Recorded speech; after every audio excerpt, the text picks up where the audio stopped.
നാടൻ ചായയുടെ പുതിയൊരു വീഡിയോയിലേക്ക് എല്ലാവർക്കും സ്വാഗതം കേട്ടോ. അപ്പൊ ഇന്ന് തിങ്കളാഴ്ചത്തെ ബ്രേക്ക്ഫാസ്റ്റ് പരിപാടിയാണ്. അപ്പൊ എന്താ നമുക്ക് നോക്കിയാലോ. കുറച്ച് നാളായി മസാല ദോശ ഒക്കെ കഴിച്ചിട്ട്. അത് നമ്മുടെ ഗീ മസാല ദോശ. ഇന്നലെ ഞായറാഴ്ച രാവിലെ വാങ്ങാൻ വേണ്ടിയിട്ട് പോയപ്പോൾ അവിടെ ഗീ മസാല ദോശ ഇല്ല എന്ന് പറഞ്ഞു, സാധാ മസാല ദോശ ഉള്ളതെന്ന് പറഞ്ഞു. അപ്പം അത് മേടിക്കാതെ അങ്ങ് പോകുന്നു. അപ്പം അതിൻ്റെ ദേഷ്യം തീർക്കാൻ വേണ്ടിയിട്ട് ഇന്നങ്ങ് മസാല ദോശ തിങ്കളാഴ്ച രാവിലെ തന്നെ ഉണ്ടാക്കി കഴിക്കാന്ന് പറഞ്ഞു.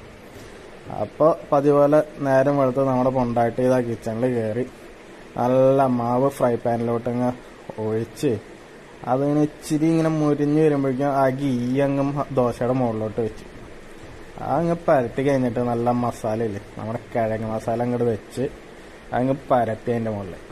അപ്പോഴേക്കും ഇങ്ങനെ മൂക്കിനകത്തോട്ട് ഇങ്ങനെ ഗീയുടെ മണങ്ങ് അടിച്ചങ്ങ് കയറി അതിങ്ങനെ മുരിഞ്ഞ് ദോശ അങ്ങ് മുരിഞ്ഞങ്ങ് വരുമ്പോഴേക്കും അതങ്ങ് മൂന്നായി ഒരുമാതിരി ത്രികോണ ഷേപ്പിലങ്ങ് മടക്കി, ആ ട്രയാങ്കിൾ എന്നൊക്കെ പറയും, ആ ഷേപ്പിലങ്ങ് മടക്കിയിട്ട് നല്ല ഉഷാറായിട്ട് ആ പ്ലേറ്റിലോട്ട് അങ്ങ് തെക്കിയങ്ങ് എടുത്തിട്ടു. പിന്നെ അതിൻ്റെ കൂടെ സൈഡായിട്ട് തേങ്ങ ചമ്മന്തി, നല്ല ചട്നി, തേങ്ങ കട്ടിക്ക് ഉണ്ടാക്കിയിട്ടുള്ള ചട്നി, ആ സാധനം അങ്ങ് ഇട്ടു. അത് ഇട്ടിട്ട് മസാല ദോശയുടെ നല്ല ഗീ മസാല ദോശയുടെ ആ ഗീ ഏറ്റവും കൂടുതലുള്ള ഭാഗം നോക്കിയിട്ട് ആ നടുക്കഷ്ണം നോക്കിയിട്ട് അങ്ങ് പറിച്ചെടുത്ത് ആ ചമ്മന്തിയിലങ്ങ് മുക്കിയിട്ടുണ്ടല്ലോ, മോനെ അതങ്ങ് മുക്കി തിന്നുമ്പോൾ കിട്ടുന്ന ഒരു സുഖം ഉണ്ടല്ലോ, ഊഫ്, പറഞ്ഞറിയിക്കാൻ വാക്കുകളില്ല.